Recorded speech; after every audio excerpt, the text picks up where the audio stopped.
اعوذ باللہ من الشیطان الرجیم بسم اللہ الرحمن الرحیم۔ دل کی کمزوری ایسی بیماری ہے کہ جس کی وجہ سے بعض اوقات انسان کئی ایک مسائل کا سامنا کرتا ہے، اور اس بیماری کو نہایت ہی دور کرنا ضروری ہے تاکہ انسان کا دل صحت مند رہے، کیونکہ دل اگر صحت مند ہوگا تو انسان کا باقی جسم بھی صحت مند رہے گا۔ دل کی کمزوری کو دور کرنے کے لیے احادیث میں ایک نہایت ہی مفید چیز بیان ہوئی، اور وہ ہے سفرجل۔ سفرجل تقریباً ناشپاتی سے ملتا جلتا ہی ایک پھل ہے، جس کے متعلق پہلے بھی بارہا بیان ہو چکا ہے، اور اس کے متعلق حضرت رسول خدا نے جناب جعفر ابن ابی طالب علیہ السلام سے ارشاد فرمایا کہ سفرجل کھاؤ، کیونکہ یہ دل کو مضبوط کرتا ہے اور بزدل کو دلیر بناتا ہے۔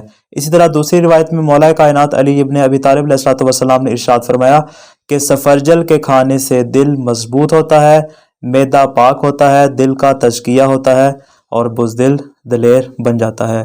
دعائے خلاق دو عالم سے کہ خالق کریم ہمیں ہر قسم کی بیماری سے محفوظ فرمائے۔ والسلام علیکم ورحمۃ اللہ